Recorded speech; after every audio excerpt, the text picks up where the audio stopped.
Okay, so you should download these images here. We're going to start working in Photoshop. We're going to be working with a lot of different pictures and files, and a lot of these I'm going to be giving to you as we go throughout the course. I'll be showing you different places where you can get some images on your own. But these will get us started. When you download them, they'll probably show up, down here. If you're using Google Chrome for quick access, you can just click the little up arrow. You can do show in Finder. We have to open these a little bit differently than how we any other picture. Okay, so if and ideally you want to put these in your folder. Okay, so if you do show in Finder, it will bring it up in the Finder and show you where they're at. And from here, we can't just double click it and open it. All right, I'll show you what will happen. Notice how it says that we have opened the preview application. So this is not Photoshop. This is a totally different app called Preview. We don't want that. All right, if you're working on a PC, it would open something different. So to open this up in Photoshop, you're going to right click, open with, and select Photoshop. So again, you right click it, you hover over open with, and then you select Photoshop. You could do that with all of them if you just drag over them all, right click, open with, Photoshop. Alright, it should automatically open them all up. You can see I have different tabs here in Photoshop, and those are our different files that we have open. Alright, so get those open, and then I will just kind of give us a rundown as far as what Photoshop is, and we'll get started. Alright, so hopefully you have your pictures open. Photoshop should look very similar to Illustrator. So quick rundown. On the left we have our toolbox with all our different tools. It's a different set of tools than Illustrator, so things won't look the same. Some of the keyboard shortcuts will be the same, some will be similar. It's going to operate in a very familiar manner. Up top is our options panel right here. Okay, depending on what tool we have selected, those options will change. You'll be using those options a lot. So make sure that you're familiar with that. That is the options panel. These up here, the words, these are menus. So one of the more common menus is image adjustments. And it's really logical if you think about it. If you want to make an adjustment to an image or a change to an image, this is a logical place to go to. Another common place to go to, especially for beginners, is the window menu. This will show you all the different panels and windows that we can have open. Right, one that you should be familiar with already is the Layers panel. So notice this is checked, and we can see it's visible here. If we wanted to, open up a specific panel like the brushes panel, we could click on it and it will open it up. Okay, so if you ever can't find something, just go to the window menu. And in fact, right now we can also reset our workspace. So why don't you go to Window, Workspace, and you're just going to click on Reset Essentials, and it will reset it for you. Alright, so if you ever get lost, you can reset things. You'll notice that I customize mine. So how I set mine up is I'll put my color there. Patterns I don't really use, so we can close that. Gradients we could put there, swatches. So this is a little quick access area, this learn thing, we can close that. Libraries, I'm going to close. Okay. And adjustments, I'm going to put over here. Alright, so we're left with the layers, channels, paths. Alright, so the one that you really want to see is the layers panel. You're going to work here extensively. In Illustrator it was optional for you to use layers. In Photoshop it is not. Photoshop uses a lot of kind of fail safes to prevent you from accidentally making changes. The reason being, in Illustrator, if we were to change a shape, okay, we don't lose data when we do that, so we don't degrade the image. But the types of images that we're working with in Illustrator are different. And so every change we make, it's going to change the data within the little pixel information of each image. And every time we do that, we lose a little bit of quality. So that's why Photoshop's going to have a lot of these little fail-safes to prevent you from just doing things like crazy, okay, and making a ton of changes. It will force you to kind of stop and slow down a little bit. So in Illustrator we worked with vector images. Those were resolution independent, meaning we could resize those as much as we wanted to and you wouldn't lose quality. So to test this out in Photoshop, why don't you zoom in? So Command plus is the keyboard shortcut, and if you continue to zoom in, you're going to see the pixels. And so every time we make a change, it's going to change that pixel information ever so slightly. And if you make enough changes, it will degrade the image. And so that's what we need to be conscious of, what we need to be aware of when we edit photos in Photoshop. So a quick review of navigating on a Mac. Command plus is zoom in, Command minus zoom out, Command 0 resets the image to full screen. On a PC you would just do Control plus, Control minus, Control 0. We're going to focus on making selections. So that's going to be the first thing. It's super important on how to make selections. One other thing that I'll point out is that's a little different in Photoshop. In Illustrator we can design things and put them off to the side like in this gray area. You can't do that in Photoshop. So you can only see what's on your canvas. Alright. In Illustrator we call this an artboard. In Photoshop it's called a canvas. And so you can see in our layer here we have this called background, and more on layers in a little bit. So let's look at some of our selection tools. We have this picture of a castle, and the first few tools here are all selection tools. I'm going to talk about each of these to a varying extent. So this is a very common selection tool, this rectangular marquee tool. The second tool from the top, if you click and hold it down, you're going to see rectangular marquee tool. And first thing I want you to do is check your settings in the control panel.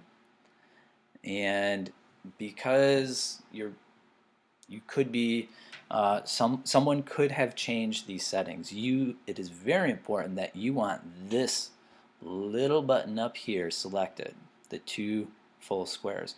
This is telling us that we're going to add to a current selection. So for example, I'm going to try and select this tower,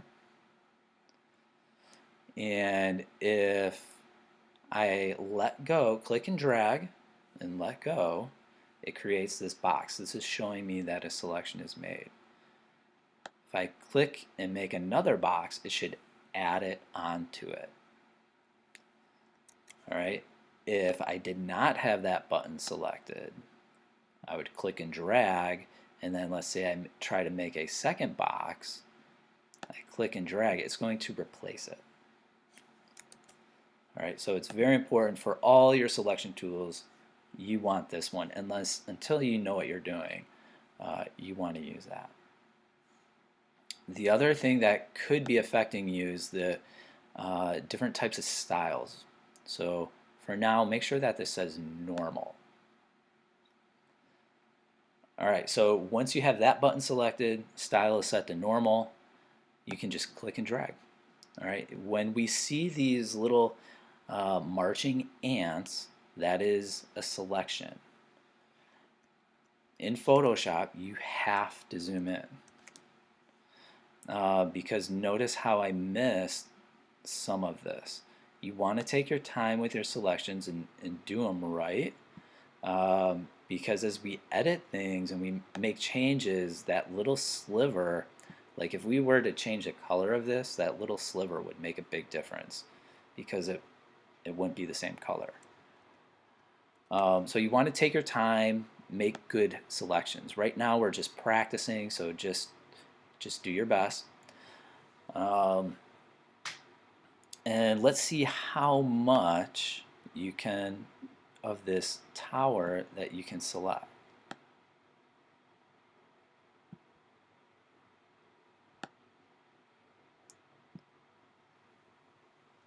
Okay, so we have, and you don't need to do the entire thing. We could go through here and get a large portion of this, really, if we wanted to. But eventually we'll run into issues with like this diamond shape specifically, or cone shape, sorry. So that's our selection. So a couple things. Let's say we wanted to release or let go of this or redo it. Maybe we select something we don't want. If it's just one thing, okay, Command Z would undo your most previous thing. On a PC, that's Control Z. All right, so that is Command Z. Up in your buttons here, okay, the very top button should look like this. It's got 3 boxes with an arrow.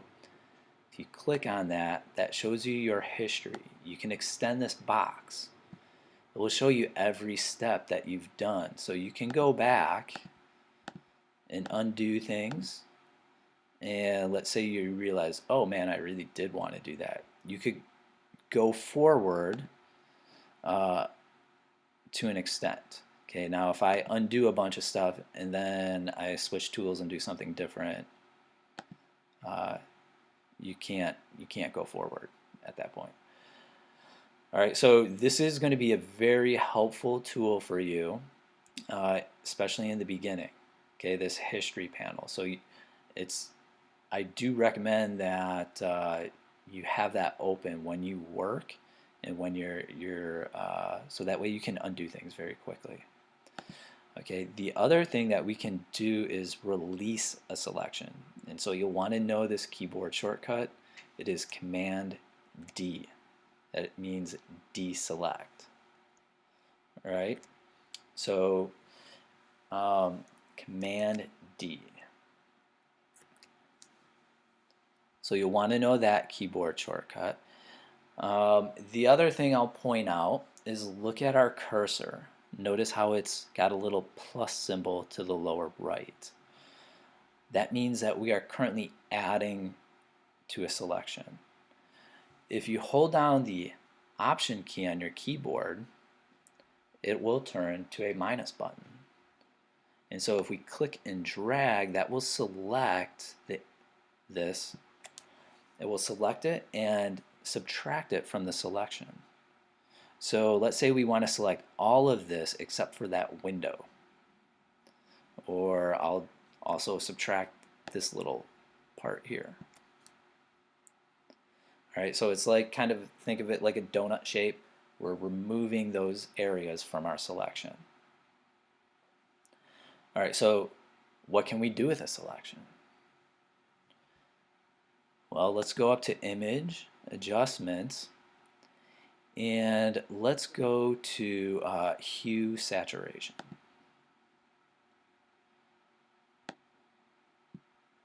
And it opens up this panel, and we can go ahead and change our colors here just for a quick, play with the sliders, do anything you want to do, just to get an idea of what you can do with a selection. And notice here how it did not change the color of these windows because they are not included in the selection. Anytime we're making changes, you can see this little preview option. We can toggle that on and off, so that way you can see if it made it better or worse. I'm going to go ahead and just click OK, and that's fine. So now let's say we wanted to select something different, like the wall. We would want to release this selection. So Command D for deselect, and now we can go select something different. All right. So that's one thing that we can do with selections. Now this rectangular marquee tool has its drawbacks. It's great for selecting rectangular things. It's good for selecting, if we just needed, if we didn't really care about the background, if we just needed everything in this area and we want to select it, it'd be great for that too. There's going to be some other uses for this tool down the road. But it's a decent selection tool for specific situations. All right, these other selection tools here, elliptical marquee, single row, single column, you'll probably never use them. All right, elliptical marquee does the same thing and behaves the same way, except it does circles. It's hard to work with. You'll probably never use it. So we're not going to spend a lot of time talking about those. Notice that the keyboard shortcut here is the letter M. Let's look at the next tool set. So I'm going to click and hold here, and we got a couple tools here. We got a lasso tool, polygon lasso, and magnetic lasso. So I'll show you the ones that we're not going to use, and I'll explain why. So we have this top lasso tool, and basically it's a freehand selection tool. You'll probably never use this because let's say we are trying to select this wall. That would be ridiculously difficult to try and do that. The magnetic lasso tool, a lot of people in the beginning think this is amazing. It will, if you just click and drag, it will kind of snap together what it thinks you're trying to select. Okay, notice how it's not really accurate though. Look at a lot of this wall that it's missing. So again, it's really not a good tool. I don't recommend that. The best tool in this set is a polygon lasso tool, and you will likely use this for doing detail work. So let's say we wanted to get the top part of this tower.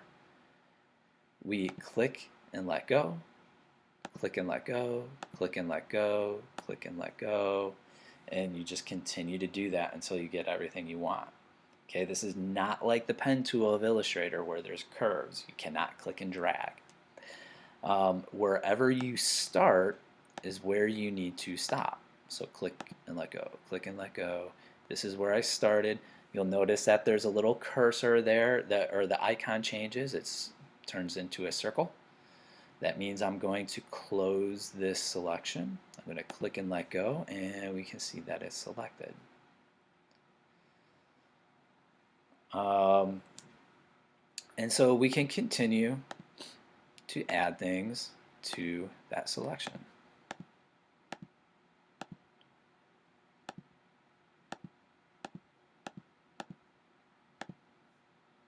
All right, and I should note your icon up here in your options panel should have that setting. Okay, add to selection. And just like with our other selection tool, if we want to subtract things from our selection, we just hold down the Alt Option key, and we can remove parts from a selection. So sometimes it's going to be easier to do that.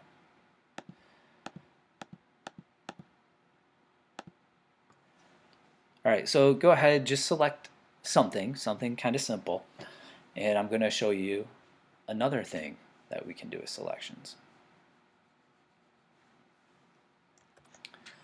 All right, so there might be a time where we want to move something or duplicate something. So we could go to Layer, New, Layer via Copy. So that's going to take this selection and put it into a new layer. And you can see there's now 2 layers here. I'm going to switch to my Move tool, and I can move that. So now we have 2 different layers. I'm going to rename this one layer by double clicking there. Tower, I guess, Spike. I don't know what this is. We'll call it Tower Spike. You'll want to get in the habit of renaming your layers and giving them descriptive names. You will eventually have projects that have 30, 50 layers easy. All right, so it'll be really hard for you to keep track of things if it's just called like layer 1, layer 2, layer 3, layer 4, etc. All right, so that's one thing that another thing, I guess, that we could do is selections. Now notice we use the Move tool for this. The keyboard shortcut for that's the letter V. Now we can move things around. We could, if we hover over the corner and click and drag, we can rotate things.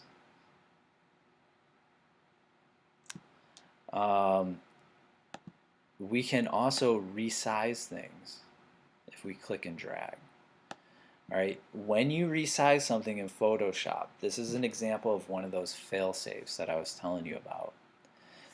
It looks all fuzzy at first, and it's not going to let you do anything else. Look at our menus. Look how they're almost everything's grayed out.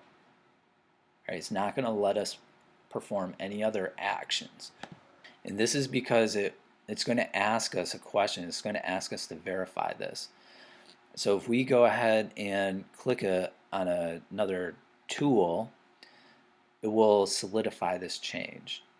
So I'm going to walk through that again. So in order to get access to our menus again and be able to move on, we need to the fastest way to do this, okay, is to double click it.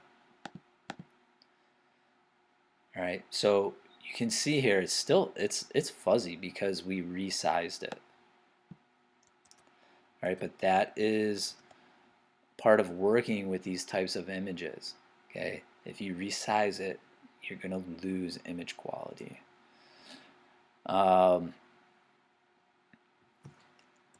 So just something for you to be aware of. All right, but you can make as many of these selections as you want. All right, so now let's say the other thing I want to point out, there's a major benefit to putting selections in its own layer. So what if we wanted to change this castle from purple to orange? We would have to, the way we did that, we would have to reselect all the purple all over again to change the color. Whereas if we had put it in its own layer first, we could just go to the layer and change the color of that layer. So we'll see more examples of that moving forward, but there is a big benefit into selecting things and putting it into its own layer. Alright, so we covered the rectangular marquee. We discussed the polygon tool, polygon lasso, and now we're going to look into the more powerful tools. Alright, I'm going to start with the magic wand. So again, this is the fourth tool down. If you click and hold on it, you'll see the magic wand tool. We could select that. Let's say we wanted all things purple. We could click. Okay, so let me show you what happened there. Notice how it selected the whole picture. All right, that's because this layer is currently active. All right, if I hide this bottom layer, the eyeball, okay, this is where I just clicked. So it selected, this is transparency, all right, in Photoshop. Whenever you see these checkers, that means nothing's there. So if you click nothing, it's going to select all the nothingness. So I'm going to deselect that. I'm going to bring this layer back. And in order to manipulate anything on a specific layer, you have to have it active, meaning you just need to click on it in the layer panel. So see how this is now highlighted in gray. Now I can come here and select my purple. Alright, so you could keep clicking it. Alright, it's trying to find all the purple stuff.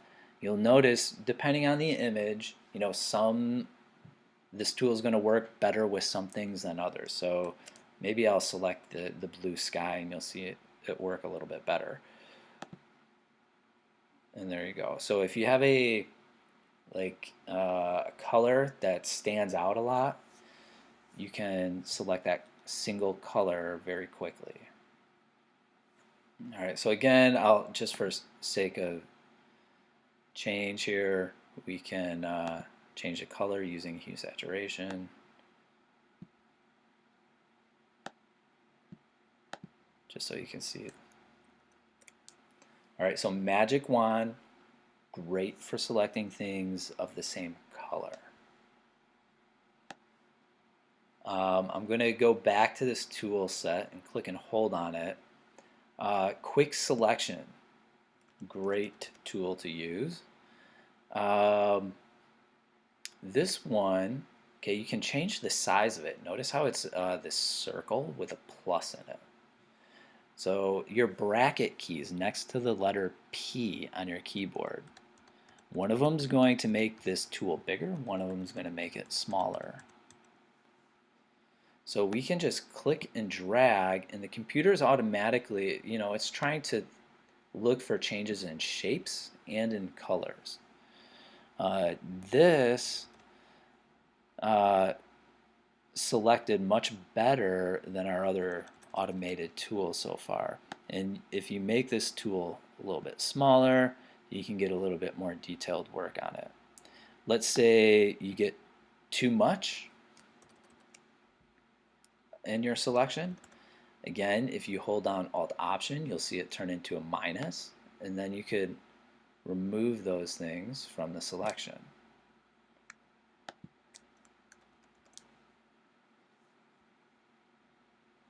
Alright, so I'm not going to spend too much time on this tool because Photoshop came out with a new selection tool that I think is really good. And that is this object selection tool. And so let's go ahead and switch to that. This is going to work in a very similar way. But it is a freehand tool. So this, along with the one we just looked at, okay, they're going to work the similar way. It's really going to be a matter of user preference of which one you want. So this one, you're just going to do a general kind of selection to get started. And notice I'm not exactly on the lines. Where I started is where I ended, and I made like a circle around the thing that I want to select. And once I let go, the computer is going to try and look and see what it thinks I wanted. And that does a pretty good job of selecting that. All right, there's not going to be a single tool that is going to do everything you want it to do. You will always need to use a combination of selection tools. So here's how you should start. Let's say we're trying to select this wall. You should always start with a general selection tool, whether that be the object selection tool or the quick selection tool. Always start with that first, because it's going to get a large majority of your selection. Then you're going to need to zoom in and switch to a more detailed tool, like this polygon lasso tool. So from here I can clean this up and click let go, click let go. And now I can add things in there.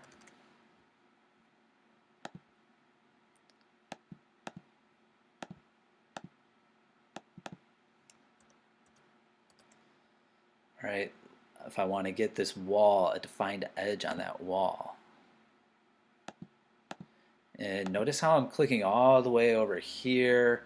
I'm clearly within the inside of the selection. That's why I'm clicking all the way in there. I don't need to be detailed on this edge because it's already inside the selection.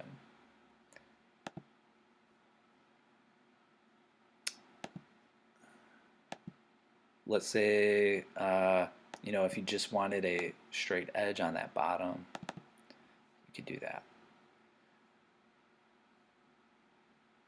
If we needed to remove things from this selection, we could just hold down the Alt Option key with whatever selection tool you have, and we could remove things from this. So that's how your selections are almost always going to go, especially in the beginning. You're always going to start off really general, using one of these two tools, quick selection or object selection, whichever one you're most comfortable with. And then you're going to move into probably the polygon lasso tool. Alright, so the more time you spend on a selection, the more detailed it is, the better the results are going to be. From here, I'm just going to go to image layer, layer menu, new, layer via copy. We'll put that into a unique layer just so we can see our final result.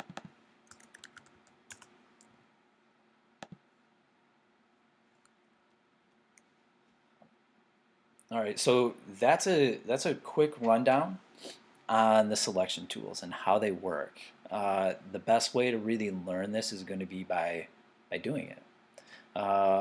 So with your other pictures, there's going to be I'm going to have you do a few things here. And I'll post a picture of what I want it to look like. You can pause the video and do it. You'll take a screenshot of it, and then you'll upload that to Canvas. And so I'll show you that picture right now. You're going to look at the courthouse picture next, and I want you to change the color of this domed top. That's going to be one thing that you can do. And then the next thing you're going to do is let's see if you can figure out how to, you're going to make a selection of like that little ball, make a copy of it into a new layer, and then make a second copy of that, resize it and place it on top. You can take a look at my layer panel to see how I did this. And so really I don't really care what color this top dome is, just have fun with it, be creative. just change the color of it to something that's obviously different. When you're done with this, go ahead, take a screenshot of it, because you're going to upload this to Canvas after you're done with these other selection practices. The next image I want you to edit is this grasshopper. And so if we wanted to make two grasshoppers, how could we do that?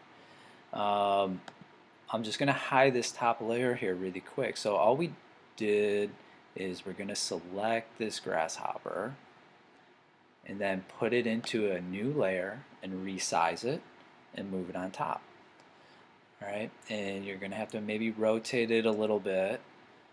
But this is going to be a much more complicated selection than your other one.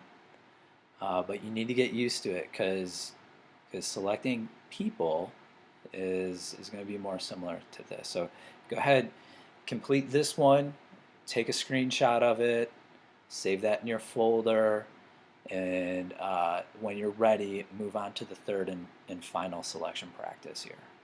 All right, so this is the last selection practice that I want you to do for this activity. When you first open up this image, you're just going to see these two people. What I want you to do is select this woman and let's put her on his head.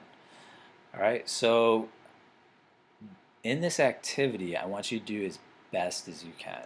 Okay, it's not going to be perfect. That's totally okay. But I want you to get practice in some things you're going to struggle with. Selecting hair. That's okay. We haven't gotten to that point. So again, it doesn't need to be perfect. The other thing that I want you to kind of learn is that the order that these layers are in matters. You can change the order of this just by clicking and dragging the layer, and you can see there's a blue line there. And so now the guy is on top and this leg is behind the guy, so we can't see it. So by moving this leg above that guy, now we can see it. So you're going to really kind of cut this lady up when you select her. And that way, that'll allow you to kind of rotate these different pieces and into the the position that you want them to. So you can take a look at my layer panel here. I have her torso on a layer. I have her thigh on a layer. I have the guy himself on a layer. That part of the leg, the left leg there, the right leg, and then the arm. And when they're combined, we can do this with it. So go ahead, try that out, do your best, take a screenshot of it, and then you're going to upload all three of these into Canvas.